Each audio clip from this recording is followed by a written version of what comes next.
Okay, hey everybody. My name's Chris. I've been doing security for quite a long time, started in '95. I realized when I got here on Wednesday night that I actually didn't really know anybody, so I think I've been out of the scene for a while, but been hiding in a cave. So we're going to start out fairly slow. I may cover some topics that those of you in attendance already know, and I apologize for that. We just wanted to kind of start slow, ramp up to the point where David's going to take over, and I'm not even going to understand what he's talking about. So, and because on the slower one, I'll start. So, let's get started. Oh, yes. So, a lot of the work in this presentation is done in coordination with a lot of other folks.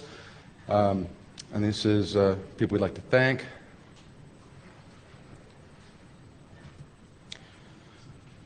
Okay. So, motivation of the talk is when we have an isolated view from a piece of malware that's communicating with command and control, how do we infer victim population? How do we do it without making necessarily the bot masters aware that we're trying to enumerate and understand the size of the botnet? We're going to talk a little bit about ID fields and IP datagrams. We're going to talk a lot about bind and DNS techniques. I'm actually just going to leave it there, and you'll see as we go. Clicky, clicky, clicky. Okay. So, as many of you know, most bot malware, and by most I mean 99.9% of it, with the exception of maybe Storm, which is a big botnet, but it's not representative of malware across the internet, it'll use domain names. So it utilizes DNS so that the bot master can get his bots to talk to him, because if he just uses a static IP, he has no ability to move or anything like that. I mean, I'm sure we all get that, right? So I just wanted to go through these simple facts. One, bots tend to use DNS. Most malware, the initial infection executable, the initial binary, is usually a staged dropper. So what it does is it goes out somewhere and downloads another stage, or usually sometimes more than one place. The other thing that we notice from a lot of the research that we do is that botmasters now are just starting to understand that their malware isn't egressing out of corporate networks. So IRC botnet trying to get out on 6667 out of a corporate network generally just doesn't work. Most corporations, and hopefully everybody in here that works for a corporation, doesn't just randomly allow anything outbound on TCP. You have some restrictions. It's 80, it's 21 maybe, or 25 from certain servers. And botmasters, because they were throwing these wide nets to a lot of home users, they didn't really care about that. But as they started to realize, wow, we're getting corporate PCs, but they're not able to communicate, or they're only able to communicate when the person goes home, we're starting to see some shifting. We're starting to see them do things like hijack proxy settings and utilize those to get out. Other point is that a lot of bot malware and a lot of the building of the malware is exceptionally easy to do for what I call the script kiddie level. Sort of a lot of the bot herders. I mean, this stuff is surprisingly and shockingly easy.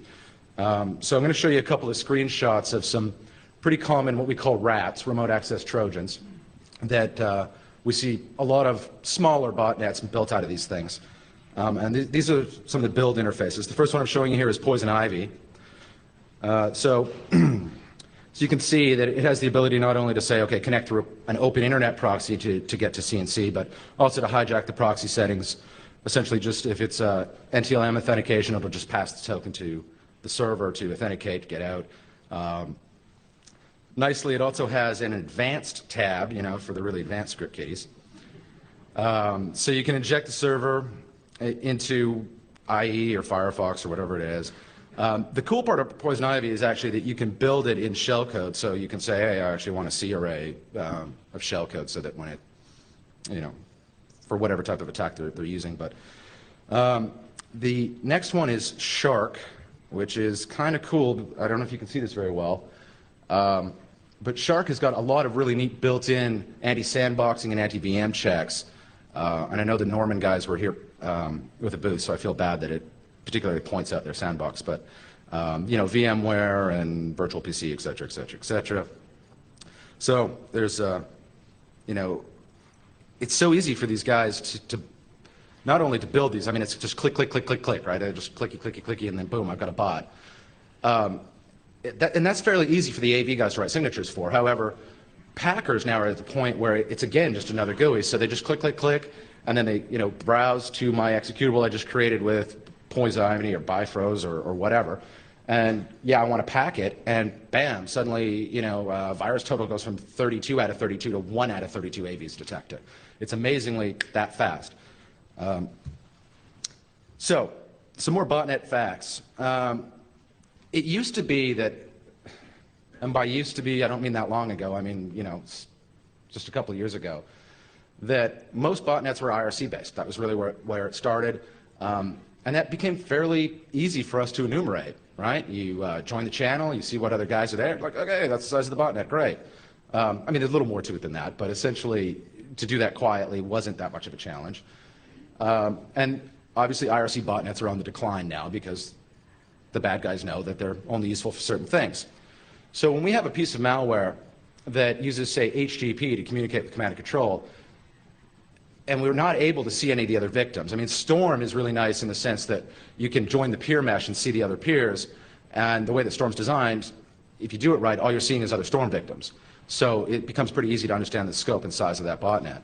I mean, maybe I don't want to say it's easy, but it becomes pretty clear. So if we have a piece of malware, communicates over HTTP to a command and control server, how do we determine the size of that botnet? All we have is a view of the communication back and forth on one channel. We can't see anybody else.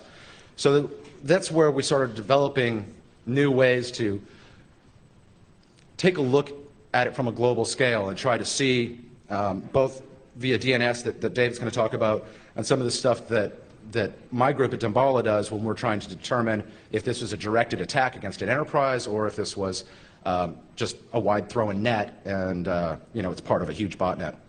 And just for everybody's knowledge, generally, if it's a directed attack against an enterprise, the botnet's not 20,000 nodes. They don't want to have you in that noise. It's fairly directed, hence the word. So, understanding IP-ID. I'm sure that a lot of you are familiar with idle scanning and Nmap.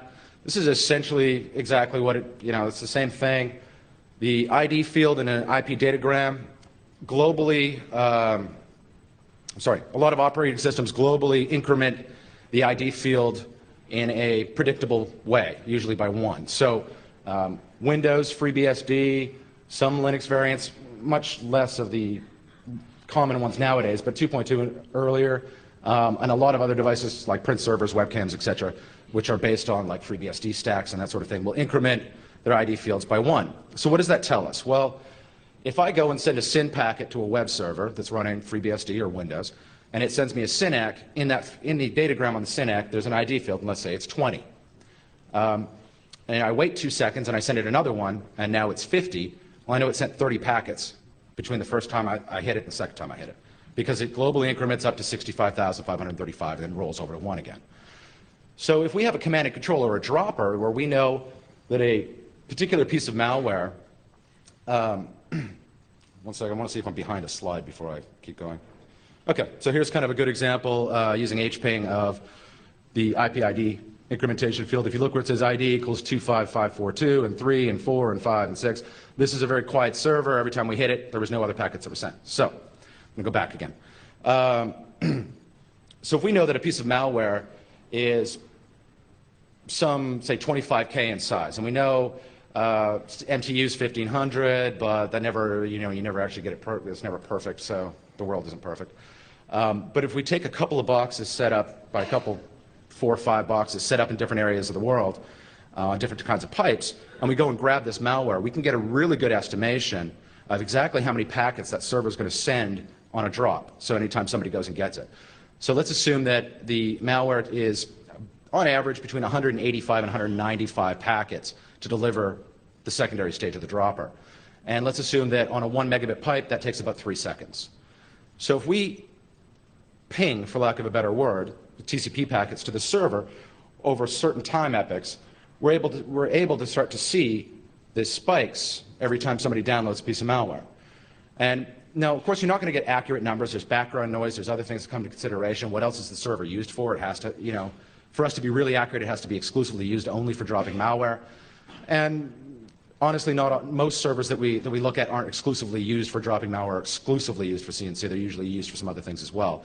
But you're able to baseline it, and if you watch it over a long enough period of time, the baseline you'll see the spikes off the baseline, and you can say, okay, well, you know, we don't know if this was 5 people that just downloaded this, or it was 3 people and 2 people that were sort of half in that time epoch, or, but the longer you stretch that time out, take all those pieces, put them together, you really are able to determine not only just how busy the server is, but really how many times it's delivering a payload out with some level of accuracy. I mean, it's still an estimate, but so obviously if it's a directed attack, we're not going to see thousands of people go and download malware from the server, and we start to get some idea as to the actual, I guess, size of the botnet via that CNC or via that dropper, assuming that that's the only thing they use.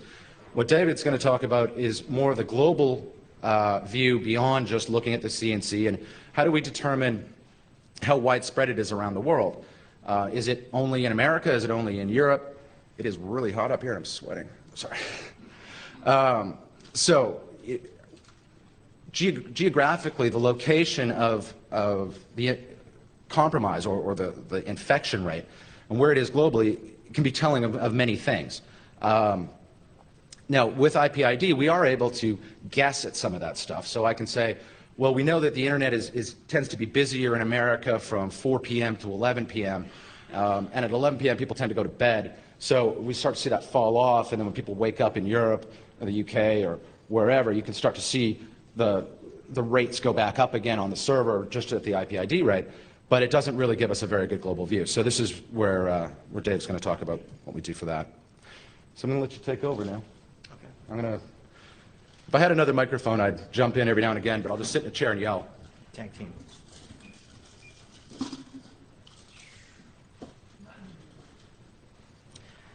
So thank you. I'm Dave Dagon from Georgia Tech, and I wanted to briefly also thank the organizers for accommodating my travel schedule. I literally just got off a red eye and came here, and I want to thank the conference organizers, particularly Nikita, for accommodating my seemingly whimsical travel schedule, but I appreciate that.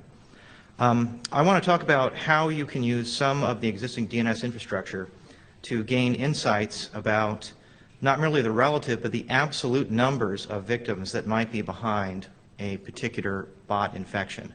There's going to be some scenarios where this doesn't work. There's going to be a lot of noise. There's going to be some statistics.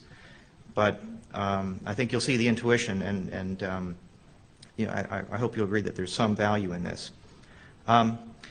First, I want to start with a scenario of why it's useful to actually count the number of victims in botnets. It seems like that whole scene is composed of academics who go around saying, my botnet is bigger than your botnet, and this seems to be very important to them, but it may not be relevant to the larger community unless you can actually list the specific IPs or the networks that are affected. So why does size alone merit some consideration?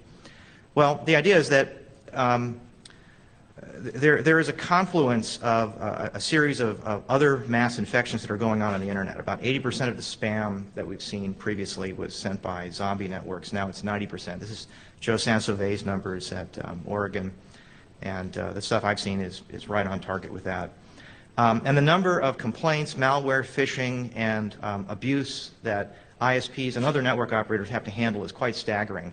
And often this information hinges on a particular domain. And many times people in these networks will say, I have 6 bullets, tell me who to shoot. I have 6 guys that can work abuse, and that's it. And we have thousands of issues, and we want to know which of these infections is the largest, so that when we do apply some resources to blocking or remediation, we actually stop something that's quite large as opposed to something that's quite small. So there's some value in knowing that in some types of networks. In corporate networks, of course, they have something closer to a zero tolerance effect, but you can also imagine there are scenarios for prioritization even within those environments. You could use some things as well related to IP reputation that boil down to site of reputation things. There's also DHCP auto-incrementing of spam bots and least churn, and so a lot of the existing facilities we use for measuring things, like setting up a spam trap and seeing what falls in, can be kind of noisy because you're just counting IP addresses. Those can change. The leases can expire. The bots can automatically increment their DHCP allocated address by 1 and hope there's no collision and go about their business. So you can double count, you can undercount. There's NAT, there's a lot of hazards using just IP addresses, and that's a whole area in itself. So the motivating question is, can we estimate victim populations using very simple DNS metrics? And the idea is that we want to be able to take a set of malicious domains, things that we know are malicious, and try to find out which ones are the biggest and which ones are the most active. And of course, if we do this over time, we can start to see activity levels and perhaps do some correlation and association. There may be opportunities for traceback and attribution that comes with that as well. So there's something here. Okay, I'm going to talk a little bit about DNS cache, and I'm going to grossly simplify it into this diagram. Here's a timeline along the x-axis, and on the y is the TTL. Those of you who work with network line wire stuff but not with DNS need to know that TTL in this context is associated with the clock value, not merely the number of hops or the number of transmission points that an individual packet can go through. And in this line, we see here the following. We see that from 0 forward, there is nothing in the cache. This is a DNS cache entry, let's say, for a given domain. And then finally, at that time, where there's a single spike, somebody asked something that wasn't in the cache. The DNS server, the recursive DNS server went and surfed the zone hierarchy, found the appropriate record with the start of authority, and cached the answer. And so here we see this spike. The TTL was set appropriately by the authority server, and we're going to presume for these examples that it's actually obeyed by the recursive server as well. 1 second later, there's a decrement. Remember, this is clock-based TTL. And this continues. And for the rest of this talk, I'm going to take this discrete decrement process and represent it as a continuous line. It's actually built upon just clock decays when it's checked and whatnot, and there may be items that are in cache that shouldn't be there, but it hasn't yet checked to see that, and depends on how the DNS server has been implemented. But the general idea is, for the rest of the slides, I'm just going to draw these slanted lines as if there was a continuous range of numbers that were there for event decay. Okay, so that's how I'm going to represent DNS cache for certain domains. Here are 2 domains using that notation system, and you can see that on the top, there was a single request, at least one request, to get the first event. It timed out. And in between that and the second caching event, you can pretty much say that nobody asked for that domain from that top server that's represented. Otherwise, the caching event would have occurred sooner. On the bottom, the second slide, we see that exact scenario where a domain times out, and then immediately there's some other user who wants to resolve that domain, and it's immediately refreshed into the cache. We can imagine that the bottom timeline represents, let's say, Google or CNN or a very, very popular top site where it's very likely that users will always be driving resolution. And the one on the top is something that has intermittent interest from users. And we want to be able to calculate how many users drove that first model.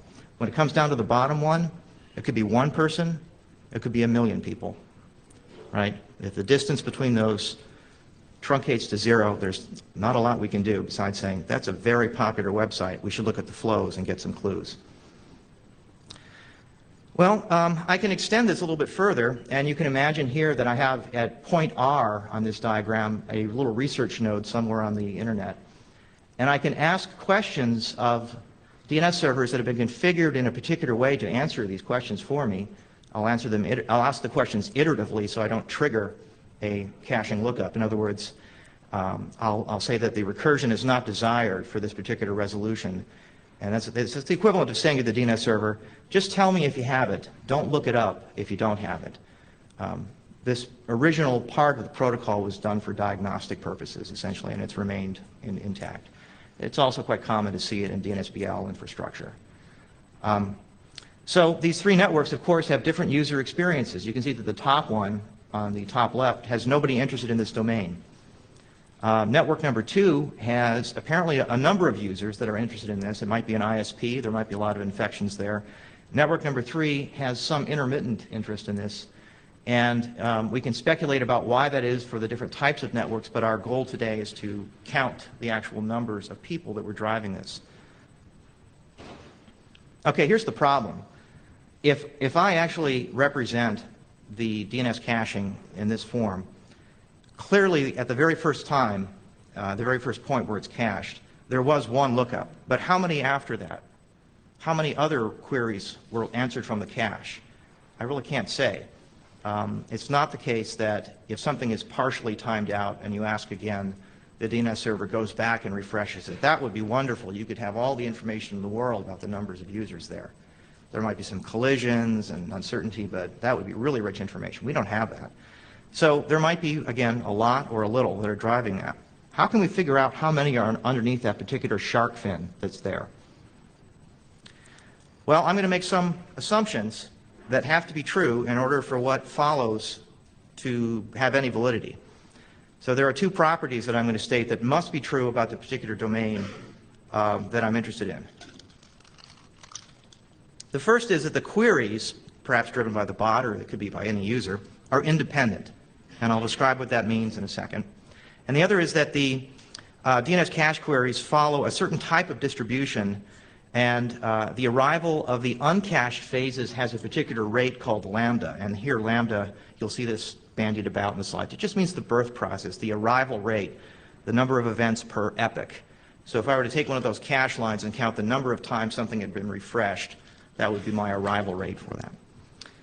So this particular distribution, if you went to private school, you may call it a Poisson distribution. If you went to public school, you may call it a Poisson distribution.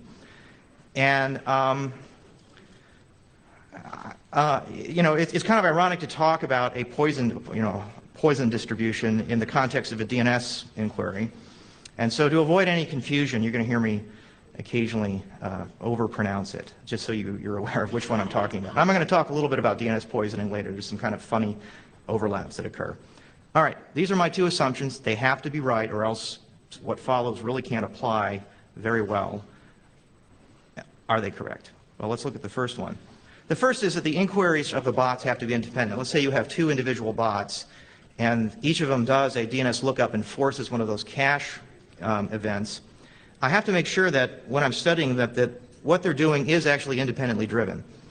Well, there are some mathematical properties that let me measure the coincidence of this, and the key to all of this is to think along these terms. If bot number 2 has actually looked something up, the probability that bot number 1 has looked something up is exactly the same as if only bot number 1 had looked it up. Right? Does that make sense? That there's no connection. Now, that doesn't mean that there's no communication between the bots. It just means that the resolution events were independent. To give you an idea of this, we can imagine that during an infection phase, users might receive an email, a scan, a poke, a prod, and if successful, they may visit a web page. In order to get to the web page, they do this DNS lookup. Well, the rate at which people read their email is, in many cases, independent. Now, many of you are at this point going to raise your hand and say, well, what if you have two friends right next to each other on a desert island, and they can only talk to each other, and they look it up right? Yes, of course. And your job now is to bring me the counter cases that are common where that occurs. And I see that for the large part in the wild, this is generally true, that DNS resolutions for infection phases associated with bots are independent of each other. And of course, you can construct a scenario where that's not the case. You just have to know a little bit about what's going on with the propagation to determine that. Okay, property number 2. That's the distribution problem. And I said that the cache timeouts have to have a certain distribution to them. Does property number 2 hold? Well, let me sort of give you a couple of metrics to look at. Here I've drawn some shark fins there, caching events, and I've drawn some dotted lines to indicate the width of time that have occurred when I absolutely know nobody was looking things up. So here's the deal. If I can show that the caching events themselves, the positive caching that drives the shark fins showing up, are themselves a Poisson distribution, then the space between them are also of that same distribution. And you can kind of think about, like, intuitively, why would that be the case? Well, if you can imagine there was an extremely large space in between, T1 and T2, if they're extremely large, the length of this room, probably the number of people that were looking things up during the caching event itself was pretty small, right?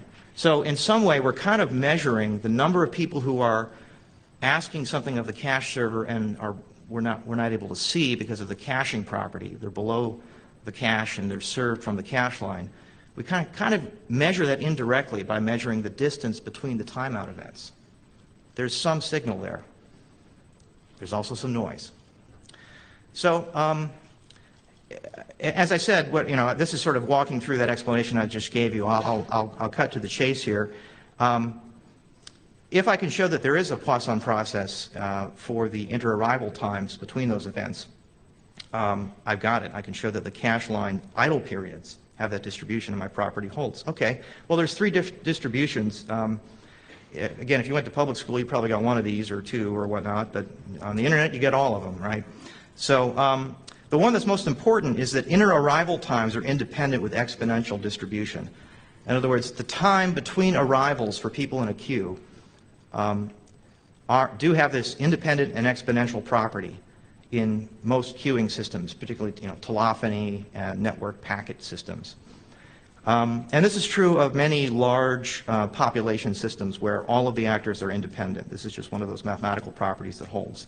And again, if you disagree, your job is to show me or build the system that violates that property. It's actually quite hard because you'll need an existing botnet to coordinate it on that level. So you'd need a botnet to create a botnet that evades this.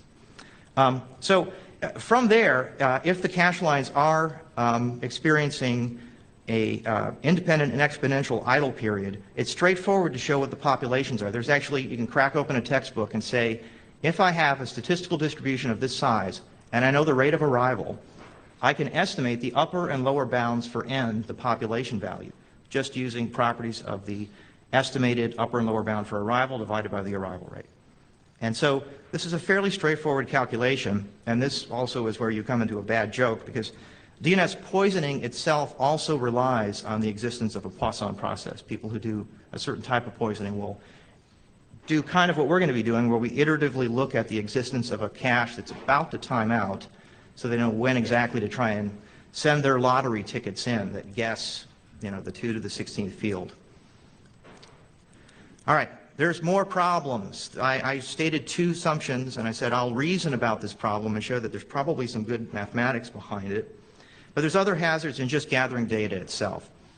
DNS will have hidden masters. There'll be load balancers using independent caches. In other words, you're hitting a single IP address, and it may be based on your port pair tuple or some other round robin or even some algorithm you don't know about. You may be talking to a different DNS server that's behind that balancer. And you'll be getting their cache line instead of the one that you were hoping to get previously. So if you're sampling this repeatedly, you have to be aware and do it enough to see the contradictions, and then from there intuit and say, oh, there must be some sort of load balancing that's going on here. The other hazard is if the load balancer is taking your port pair combination, you're always going to talk to the same cache line because you'll always be coming from the same IP and port. So to really do this type of measurement well, you have to come from a diversity of source IPs so that you end up probabilistically hitting each one of those machines behind the cache. There's also policy barriers. If you start pinging certain DNS servers, you'll get some mail. If it's government or military system, you'll get some mail and a phone call perhaps. Depending on the network, you may bring down someone's displeasure. If you're going to do this sort of work, based on the experience we've had at Georgia Tech, we recommend following some of the RFCs related to mass internet studies. There's some fairly old ones. I think they need some revision and update. But the idea is that if you're doing mass IPv4 scale, mass internet scale studies, what you're doing very much looks like an attack. And you're going to end up wasting a lot of people's time who are trying to defend networks. And there's some things you can do, like putting up a web page, posting to forums about this, encoding information in the packets you send so that when they read them, they have a number or a contact or a URL to visit. This, I think, is absolutely mandatory. If you don't do this, you are literally wasting other people's time, and I think it's rude. And we've unfortunately occasionally done it out of accident from time to time. The other is that some of the networks may want to throttle you, and you may not realize you're being throttled. If you, for example, go after the ubiquitous Great Level 3 4222, and there's a bunch of others on the last octet, they're anycasted, but they'll throttle abusers because this is literally one of the most common entries for DNS settings you'll ever see. I think every honeypot researcher I've ever seen just pulls that off the top of their head because it's a very easy number to remember. It's also a tell in your honeypot, so use something else. The other requirement is that you select a small set of suspect domains. If I have, couple million domains from the sorbs or serval. I take Jeff Chan's list of known bad domains. I want to ask about all of them. I have to ask sometimes a couple of packets per second. That suddenly attains DDoS status and saturation status fairly quickly. So you have to be selective about which domains you're interested in, usually new ones and the ones that you've encountered through some other piece of information, a spam trap, an attack, a binary that you found on a machine, and you want to know, is this really popular or not as popular? The things that Chris said about the intuition about things being not popular are actually sometimes cause for further suspicion. There's other sampling hazard workarounds, and that would be a whole talk in itself. I want to actually get to some of the other problems. This is probably the biggest one you'll encounter. This is the round-robin scenario I mentioned. And here you see that there's a balancer that could be using a variety of algorithms at the gate, and it simply is passing these off to each cache having an independent line on a particular domain. So you may be fooled into thinking that something doesn't exist on a network, when in fact it's quite popular on that network. It just worked out that the users were filling that cache.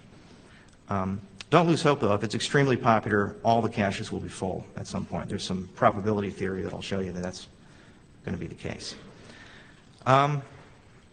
If you do that and start probing things around the internet, you'll end up getting, as a first-order cut, data like this, where you see the TTL value associated with a particular cache line for a domain. And this one was for a particular botnet, and the particular servers that were being queried, of course, had load balancing in place. So you'll see this sort of behavior is characteristic, and you then have to work around the fact that you may have balancers in place. And one of the easiest things to do is establish a relationship with the network if you can, or monitor authority servers. In this particular case, after we've gone through those steps of cleaning up the data further, we now know that some domains are popular. And I think all of you in this room suspect in your heart that popularity should not be instant on the internet. Popularity is hard won. You have to hire marketing guys. Domains that are really popular really quick are very unusual and worthy of further scrutiny. And we can look in this particular example at a particular domain and map it over time. In this case, I was actually using the assistance of an authority server, but it's equivalent functionally if you were simply probing from the outside with iterative probes. And every talk is supposed to have one of those fun slides, right? You know, with graphics and animation. As you can tell, graphics and animation are not my area. It's something you just pull out of one of the books that you find from O'Reilly about how to plot things on XY coordinates, a little GeoIP work. Hey, but it gives you an idea of what is associated with a particular domain. You can spend a lot more time and trouble making this look nicer, or even just show you some top 10 numbers, and that may be the story that you need for your network. But in this case, what we're plotting here are recursive servers, open recursive servers. Here's one in Australia, and the diameter of the circle corresponds to the estimated number of users that are driving the cache line. So in this case, in Australia, there's sharks, you know, those shark fins tightly packed together. And in some of the other servers, there's not much interest. There's intermittent interest. So the data that he's showing here, you'll notice two things. One is that as the thing went away, okay, you'll notice that first. After that comes back. The circle that's on the east coast of North America, it's going really fast, but I've seen this slow down, and we actually also have some updated data on this as well, where we got better geolocation on certain things. But you see the circle on the east coast shrink as the circle in Europe kind of grows, and you can kind of catch it really quickly. But as I was talking about IP-ID implementation, when we start to look at the busyness of certain servers, whether we know, packet-wise, whether that's a download or not, we can still tell if the server's busy. But by looking at that at different times and doing that measurement, we're really able to tell some idea as to the global spread, which they're showing here. Yeah. And actually, the update on the big circle over Australia shrunk, and then a bigger circle jumped over China when they updated the geo. Time zones are, of course, something to look at, and when you start to look at this type of growth, if you pull off deltas from the data that you've created, and you can say, well, gee, that's odd. I have a lot of users joining online when it's the middle of the night. That's not normal. So there's some other additional signal that can be found in that. But that's the couple minutes with an O'Reilly book in Perl, and boy, you feel great about the day. You think you got something done, and then you have to get back to work, right? But it's fun. It's fun stuff, and there's other people who've done a far better job, of course, of animating this stuff. If I don't think Kaminsky's here, but he's got some stuff you should look at. There's been other talks. If you wanted to do this, you need open recursives. You need to have machines remotely. You should have a relationship, ideally, but there may be certain domain name servers that have been put up on the internet specifically for the purpose of being a good Samaritan. It sounds kind of odd in this day of DNS amplification attacks to have good Samaritans putting up open recursive servers, but that's the way it was, and there are a lot of DNS servers out there that don't mind you doing queries. They'll throttle you if it gets obnoxious, but you can use those to gather signal if you can't otherwise establish a relationship with the network operators. So where are these servers? They're somewhere in IPv4. So why don't we look through IPv4 and try and find them? And I think in this day, there's some merit in doing that, because many of the ones that we find may themselves be bot-infected machines that are running DNS servers on them. Additionally, in this day of amplification attacks, it's good to map these sorts of things so you know where the risk is. And there's opportunities for outreach through various industry organizations to try and tell vendors that they shouldn't ship Soho boxes with a default open recursive, things of that sort. Okay, and now here's the problem. If I ended up actually just asking where Google is through all of IPv4, wrote a bunch of for loops and just asked the world, can you please look up a domain for me?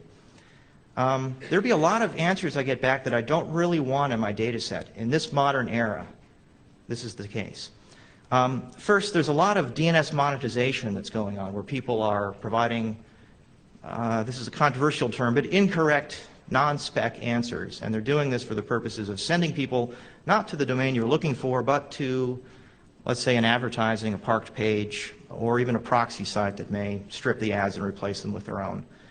And this is a growing cottage industry. I've got some numbers on the extent of it that may be interesting in itself. But this is exactly the opposite of the problem that I was looking at recently in terms of the threat posed by these DNS servers that give skewed answers, misleading answers. We actually want to find them and exclude them because we want the ones that are open and honest. And so we actually want to find the ones that are still on the internet for altruistic reasons and would let you actually query caches. Well, how can I do that? Well, here's a technique that works fairly well. I have a sensor, let's say, and it's indicated there on the far right, and this line indicates every IP address, 0 to 2 to the 32 minus 1.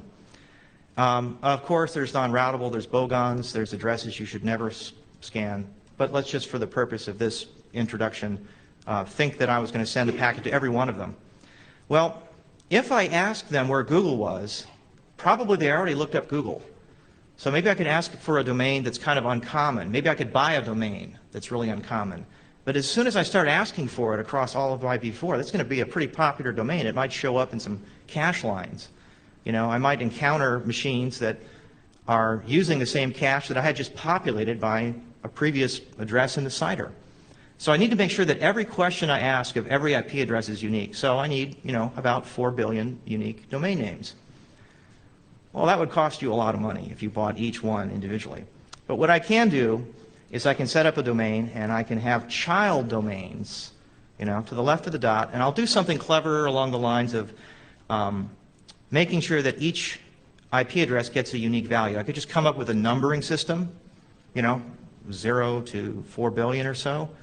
But that's kind of guessable, and people might game the system once they realize what I'm up to. They might figure out the algorithm I'm using. So what I think I'll do is I'll use some encryption. Simplistically, I'll encrypt the IP address that's the destination. I'll throw some salt in there. I'll use a key. I may put a timestamp in there as well to prevent replay. So I have kind of the same protocol design problems that people who design secure messaging exchange systems have. It's fairly easy. I just have to send a single message. Now here's what happens. If I ask every IP address to resolve this domain, and I own the domain and run a name server for it, they will do one of two things. Well, one of three things. They may send me some ICMP buzz-off packets. They may just black hole me. All of those, of course, are negative responses. The positive responses will break down into two categories. One, that IP address that I sent the packet to may directly visit my sensor, my DNS server. Or, surprisingly, a different IP may visit on behalf of the other IP. So what's going on there? You can see scenario number 2 on the timeline is that second example. And that's where the IP address is forwarding to another resolver. So I have open recursive and open forwarders that I have to measure. And actually this technique will draw them out. What you'll end up finding is you'll find a huge chunk of a large CIDR of people who forward to their ISP's forwarder. So you kind of end up mapping the number of live open forwarding machines on a block that's associated with an ISP, usually with an ISP. Oh, there's a lot of other cleverness that can go on here. I can, instead of running a name server, just have a script that returns the source IP of the requester built into the packet. So when they answer my question, the answer I come back encodes everything, and I can O of n walk it once to validate it and burn all of my I/O cycles there. And then after that, anytime I'm analyzing it, I simply have to decrypt in memory at CPU speed, and CPUs are good and fast these days, to see what the original source IP was and determine what it was. So I can avoid I/O selects and some, clumsy database maneuvers if I want to just rely on memory. There's some nice things that make it easier to do spot analysis work. We also have to do some further analysis. So here's what else I would do. I would, if they respond, exclude authority open resolvers. So if they are the authority for a zone, I will know that because it's an empty block, and I will take that on good faith. They could also be fooling me, but I can look for evidence in the zone files higher up that may be the case in some situations. I can use FPDNS, fingerprinting DNS, a tool that is kind of out of date. It's 2005 with its last revision, but it can tell me what type of DNS server is there. I can also perform a web request, and this is very instructive because I'll find a lot of login pages for administrative wireless hub devices. And this will tell me that the class of user, who they are, an Aruba wireless spot, must be a cafe somewhere, things of that sort. The next phase is, of those that respond, I'll pick about 600,000, and I'll repeatedly ask them to resolve phishable domains. Remember, I want to find the ones that are liars. I want the ones that are in good faith, honestly telling me what the users using them are resolving and at what rate, so I can get those nice numbers and estimates of the popularity of domains. But I have to get rid of the liars. And so I can statistically do this, or I can deterministically do it for all of them, but the idea is to use a term, with some apologies, I call DNS waterboarding. And this is where you ask the question, for a phishable domain of a particular IP address. They lie only intermittently if they do lie. They often give you the correct answer. So you'll ask them, where is Deutsche Bank? And they give you the right IP address. And you ask them again, where is Deutsche Bank? And they give you the right IP address. Finally, after repeated DNS waterboarding, they crack, and they begin to lie. It's sort of the opposite of real waterboarding, right? And so at this point, of course, you've got a job to do at that point. You've got to ask them a follow-up question right away within the TTL period, because they could be the victim of a poisoning attack themselves. And if they return the right answer, well, you still haven't ruled that out. You've got the load balancing problem to worry about. Okay, so this just goes on. And what you're doing is kind of taking big buckets of sand and sifting out the rocks with your hands. And eventually, you can make some cement. We do this on a scale periodically. And at Georgia Tech, and in 2006, we, just to keep an eye on what's going on with the neighborhood, we check to see who's open recursive. In 2006, you can't even see this. These little green dots at the bottom. You can't even see it with the scale. So let me replot this on this next slide. You still can't see it, but there's a little hint of red on the top bar, which indicates about 600,000 aggregate total IP addresses that are open recursive. And here I'm on this timeline in the x-axis. I'm plotting them across /16s just to make something quick and easy to plot and make it visible.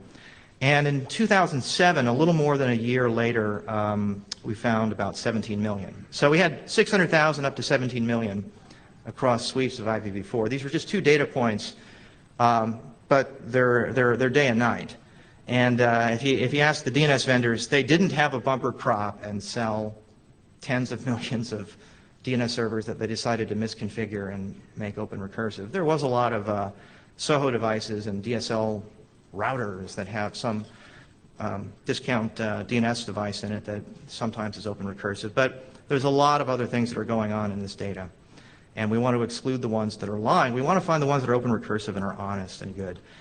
Well, maybe we trust Linux, so we can find the ones that are Linux servers. Of course, Linux servers could lie, but here, again, we're sifting sand with our fingers, trying to clean the data up enough so we reduce some of the statistical noise we get. How can we find Linux? Well, it has a forward compatible logic for 6, and you'll have a quad A lookup followed by an A lookup, even if your machine doesn't have a 6 interface. It does this. This is part of the libc logic. You know, Vista is now doing things along these lines, so the golden era of being able to pick out the Linux servers by looking at how they did DNS lookups is coming to a close. You can still find the Windows ones that are running Windows DNS Authority servers. These are all little, you know, things you pick up in dark alleys and IRC networks and whatnot. And they'll answer authoritatively for one and also 255 inaddr.arpa. So you can ask a question of a DNS server if you're not sure what it is, and if it has the AA bit set, instead of giving you non-authoritative answers, you are likely talking to a Windows box. There are some exceptions. Again, you're probabilistically putting things into one bucket or the other. FPDNS works as well. You need some updates to that. Roy needs to have some help or some contributors. There's a great open source project there that people get involved in. And there's a lot of other harmless explanations for open recursions, and you can accept them or discard them as you discover them. When we do this across all of IPv4, these are the 17 million. This is a essentially a histogram of the number of hosts and the number of other hosts that they answer for. So in one case, there is one machine that is answering for about 3 million other hosts on the internet. Pretty impressive. And then it drops off radically from there. There's actually some interesting policy analysis you can do from that, because you can say, gee, I think we can chop off a lot of these open recursives if we just talk to that one host and a few others in Taiwan that are heavy hitters in terms of the number, the sheer volume of millions of hosts that they serve. So there's some interesting work to be done from a policy perspective there. You can use the HTTP server strings that you fetched. About 20% you'll find are ROM pager and nucleus and, so if you list all of the embedded devices, all of the embedded device manufacturers and lump them together, it all totals up to 20% in aggregate.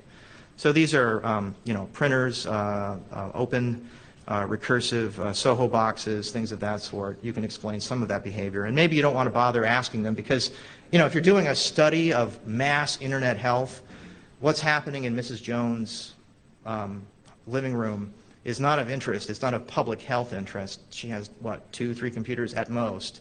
And so the cache line values from that machine are probably not interesting, and you can just exclude it from your study set. But you can find other open recursives that are interesting.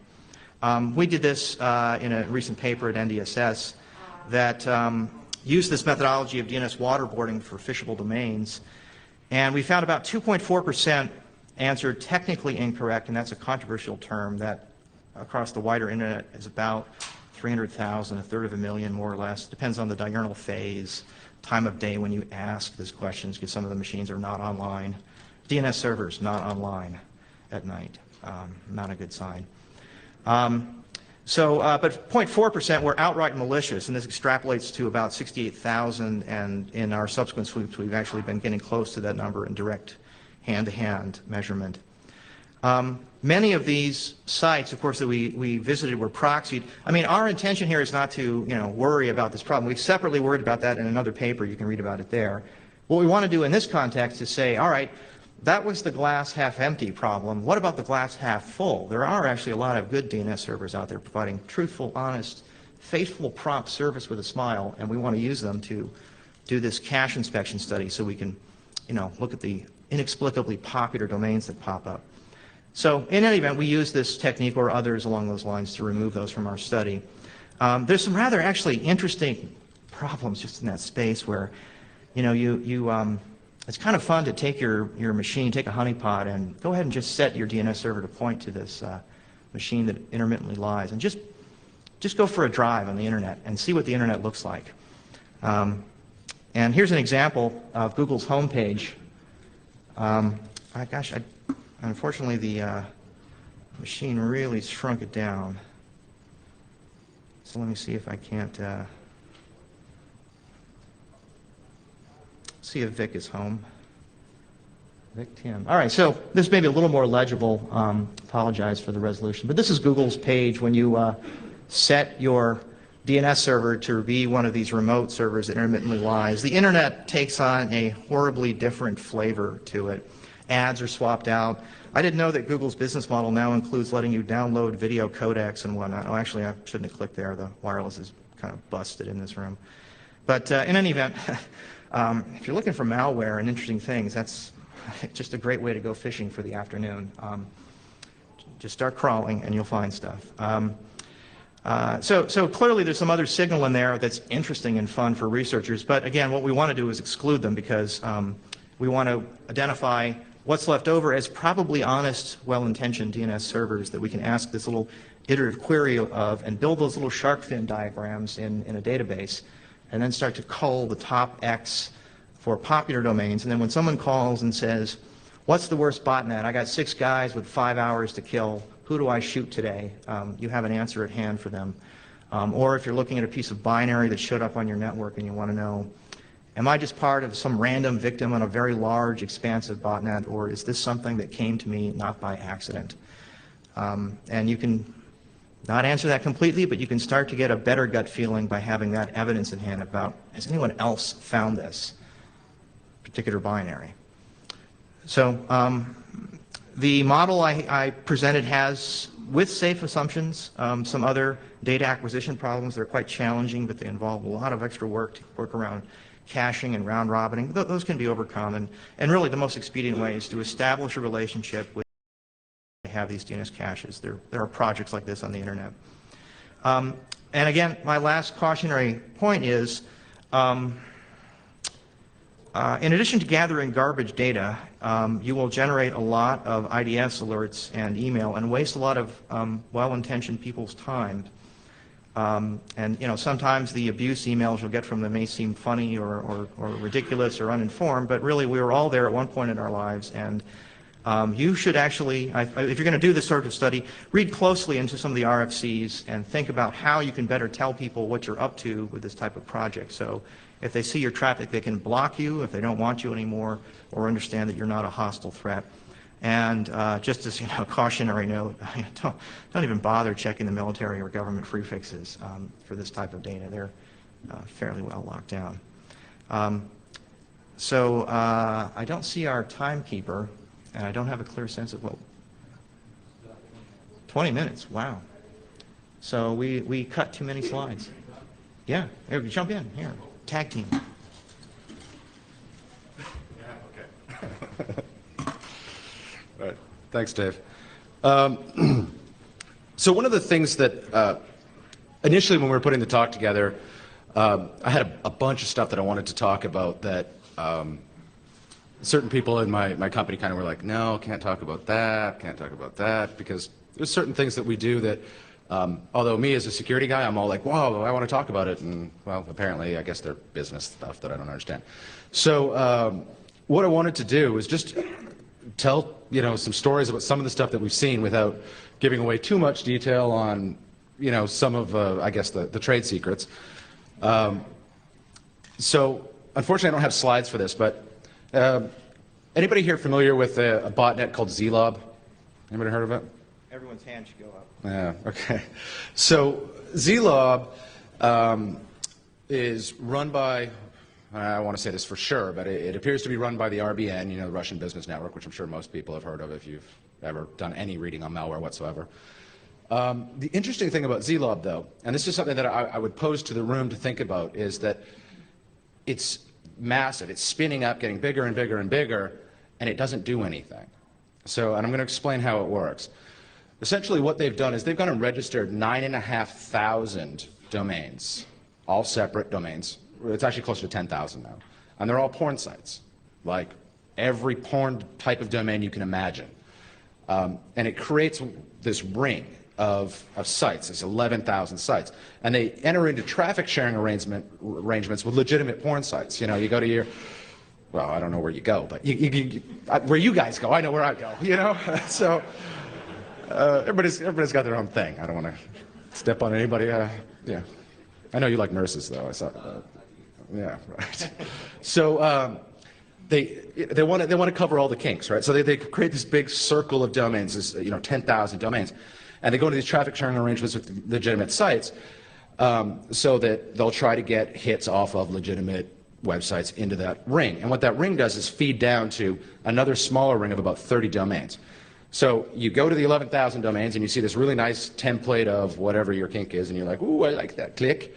And then it takes you to another site, and this isn't, I know that a lot of people associate Zlab with just the codec side of things, but it's not just what it does. It takes you to this other site, which is like, okay, we're going to put your movie on here in a second, but while you're kind of looking at our waiting screen, here's 30 client-side exploits. And if none of those things work, and it's like, ANI file? No. Windows meta file? No. It tries everything you can imagine. It's incredible. And actually, if anybody wants the raw data, I have up in my room all the HTML that it's sick. It's crazy. So it tries all that stuff. And if none of that works, then it's like, oh, well, you want to see the boobies? You got to install the codec. And then they're like, by that time, usually you've clicked around and you're like, yeah, I want the codec. I want the look at that. And you're done. So here's what happens when you're done.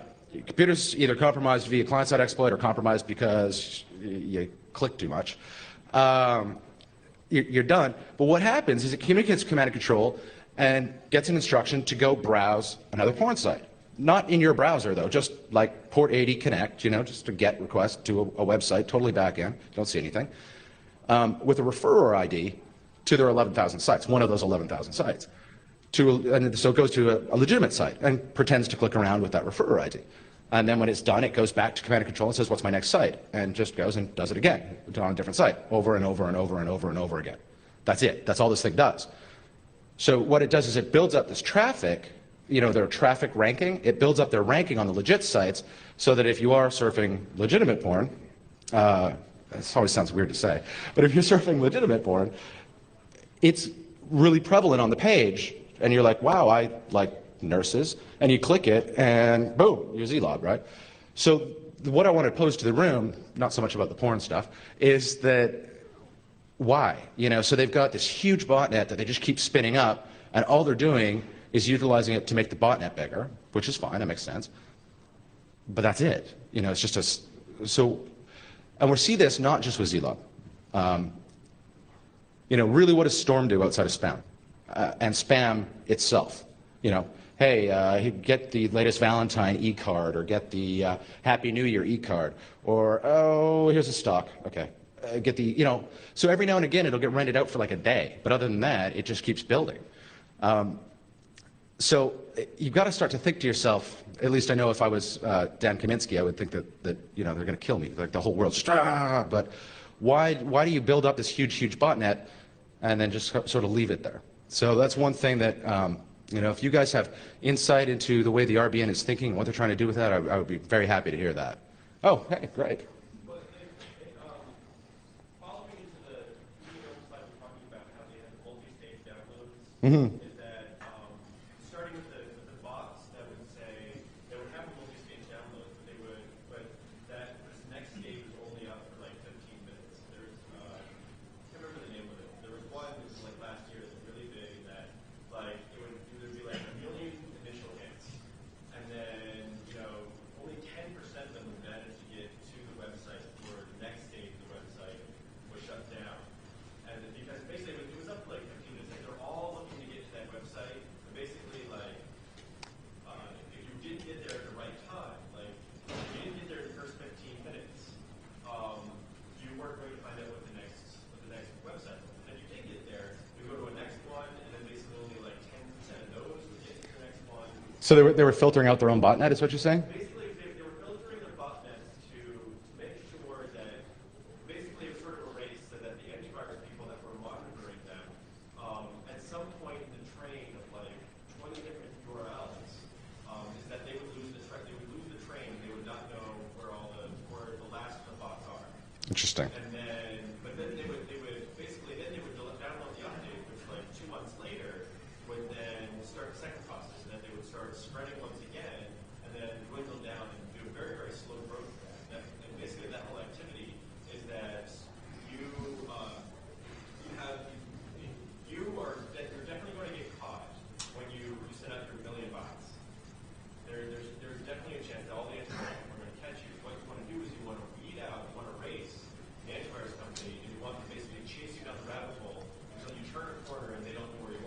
So, So if you have 11,000 porn sites in a given day, one of them is infectious. So as a security researcher, you're probably not going to find that one. You're not so going to find the cases that are taken. right, but the point is that the 11,000, all of the 11,000 feed, they're essentially infectious. Like they all feed into the, do you want to speak to that? Sure. Just infectious amongst themselves. The case that keep them is the malware they want, the real malware. Yes, absolutely. So I hear knowledge in what you're saying, and I'm wondering if you might know whether there are cross connects between any of those ringed malware sites, because that is a problem for the malware authors themselves to manage a continuous ring that may break. And this in what's called a small world topology, a network topology that's built on a small world, there'll be cross cuts. You know, you may talk to the last 5 people in the list, but you may cut across to have a couple of other chords across the greater expanse. Did any, in your travels, have you come across that behavior as part of ZLob, or? I've actually never studied it. I just know that type of behavior amongst, amongst malware spreaders, that type of behavior that you have enormous numbers of easily detectable behavior. So just to jump in, what we see an awful lot is not so much that behavior. Well, because it's really not that hard to avoid the AV stuff. I mean, all you do is just update with a newer version on a daily basis, or every 6 hours, or every 4 hours. Or 1 hour like Storm. Or 1 hour like Storm, yeah, exactly. And then you end up with, you know, the AV guys can't keep up, they can't write signatures for it. I mean, even the Poison Ivy and the Shark, build screens for script kiddies that I showed earlier in the presentation, to get around AV, I mean, I actually was putting together a video for our sales team at Damballa where it was like, click, click, click, there it's built. I build, one executable, and then I go click, click, click, build another executable, and in the build process, I just grab a packer called FSG, click that twice, boom, I've got 2 executables. And then I go onto a up-to-date Windows box running the latest version of a major AV, and go and download one executable, AV picks it up. Go download the packed one, doesn't see it at all. And that's like with up to the second, AV, and the Bifrost Trojan that I was building on has been around for 3 years. It's just the packing, right, that you apply to it, the crypto. So although I know that techniques like that have been used, I think that we're going to see that far less and less, because it's much easier to just keep updating it and repacking the binaries.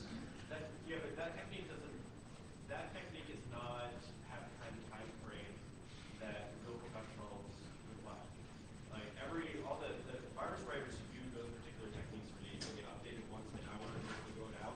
It's updated once an hour because really at that point, if they stopped updating it, and the moment they sent it out, as a 0 day, they know that it's undetectable. It's by the end of the week that all of those bots are compromised, and they continue to update them.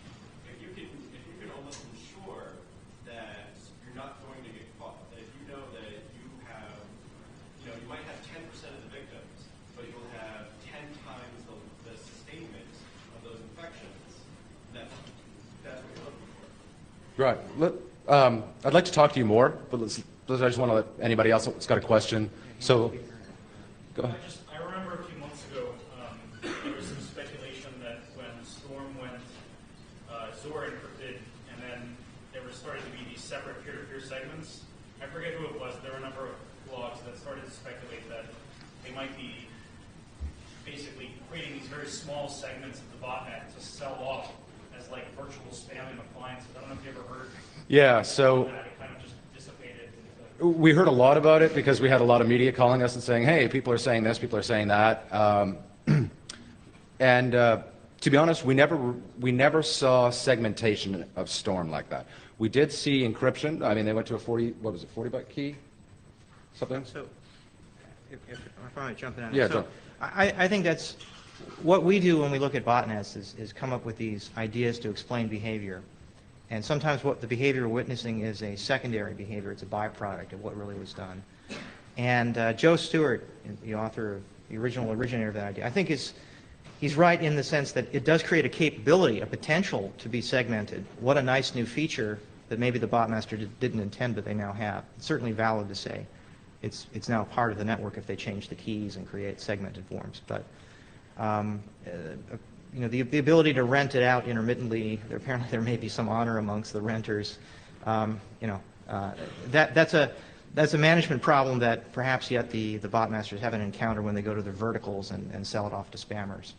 So the peer mesh, however, of Storm, I don't know if you guys can hear me, the peer mesh of Storm, from our visibility to it, which we feel is pretty much the best in the industry, not me personally, but our guy that deals with it, a guy named Paul Royal, who's phenomenally smart, we really saw no breakup in the mesh. So yes, there may have been the ability for them to peel it off, but they never did, or at least we never saw them do it. So, thanks. Anybody else? Having your botnet, when you write a building such a big botnet, Yeah. I suspect it sounds like people advertising click-through. You say they're sending all these connections to their site. Sometimes they're Sure. building back links to connect more people. So, sometimes they're probably getting paid for sending the traffic out. absolutely right. No, I mean that's the first, sort of the first thing you think of when you look at a botnet that's using referrer IDs and using HTTP. You're like, oh, it's click fraud. The thing is, though, is that there's actually no payment occurring between these sites. It's literally just a traffic sharing arrangement. So all they're doing is increasing traffic, getting no money out of it, but it's costing them money to maintain it. So that was the thing that I was curious about. Is like they're spinning this up. I mean, certainly it has the ability to do click fraud because it's doing all this, essentially click fraud for the purposes of building traffic, but they never seem to use it for anything, And so I'm trying to figure out what they're waiting for and what they are going to use it for when they decide to go ahead and utilize it.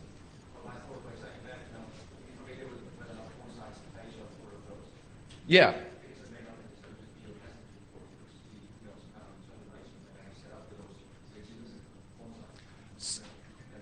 I'm sure. They can go to the porn sites and say, hey, It's traffic. give us 20% of your advertising, money. We will increase your traffic tenfold. Something of that nature. That's true, and there are a lot of porn sites that do that, and there's a lot of programs for traffic generation and ad revenue generation. The thing is that all of the legit sites that I've talked to, and I've got on the phone with a bunch of the guys that run these sites, once they find out, you laughing at me because I go to legit sites? I like my porn. So, all the guys that I've talked to, when they find out what this is, they're not only they're concerned, but they're not overly concerned because none of these guys are paying money for it. It's literally just traffic, and that was the thing that I found so curious because I immediately thought essentially the same thing that you did, that, again, it was essentially click fraud to generate revenue. And yeah, we're going to go give you traffic and you're going to give us money. And apparently, according to these guys, that's not what they're doing at all. So. Maybe they thought it was going to be a good idea to monetize what they were doing, and when they implemented it, just didn't really work out the way. I mean, I can't really assume the Russian business network wouldn't already have a great financial plan for it, but I mean, maybe they just threw something out there that the program was going, oh yeah, this would be great, and it didn't really pan out. So maybe they don't know what to do with it. Could be, yeah, absolutely. I think that, I think the thing is, and my point that I wanted to present to the room to get you thinking about was that I think these guys spend a lot of time in testing phases, a lot. They get it out, they get it propagated, they just keep propagating it, they'll get it, they may test it to do this or that, and we as researchers may not see little blips of change here or there. But I think that if we are cognizant of that, and as we start to see malware spread and we start to see these botnets get bigger, and even if they're not necessarily a threat right now, because all they're doing is surfing porn sites, they're not stealing your banking information. Obviously, brushing it off as a non-threat is probably a dangerous thing to do, and I think that's really what I was just trying to get everybody to think about a little bit. Anybody else? Questions at all for Dave? Did everybody understand Dave's talk? DNS has signal in it. Yeah, I mean, he's, over Lambda with the thing, and I'm like, wow. You Okay. can do this at home. It just, Yeah, I can't do that at Just home. tell people what you're doing. You were talking about trying to use the technique you used to estimate the size of the packets, but you were limited to looking at open versus DNS servers. or where you have a relationship with other network operators that where you can see traffic. How do you make the leap, though, from answering the question, how many people use those open servers, or what's the size of those people versus the total? So the ground truth is the real problem, and we've devised a set of experiments where we actually have the ground truth, knowing all of the members of a botnet, by using the traditional and familiar, by now familiar technique of what I call DNS redirection, or what other people call DNS hijacking. We don't hijack the DNS, we have permissions from everybody, errors and omissions policies as well for that. And so we can actually stand in as the role of the putative bot master and observe who connects to it. There's a lot of other internet noise. Now, so even if you can't do that reliably in every instance, or you may not have great visibility to certain networks that are being favored by this particular botnet, at the very least, you can go back to the relative value of the botnets. Remember, many of the questions I posed were relative to other threats. Which one is the top? So absolute numbers are the goal, that we could count this in an epidemiological sense. There's tremendous policy implications from that for knowing the infection vector. Patch Tuesday should be on Wednesdays. There's interesting things you could really measure well if you actually had that type of hard data. But even if you can't, you can do relative ranking, which in most network operators' labs is extremely useful and makes their staff time more efficient.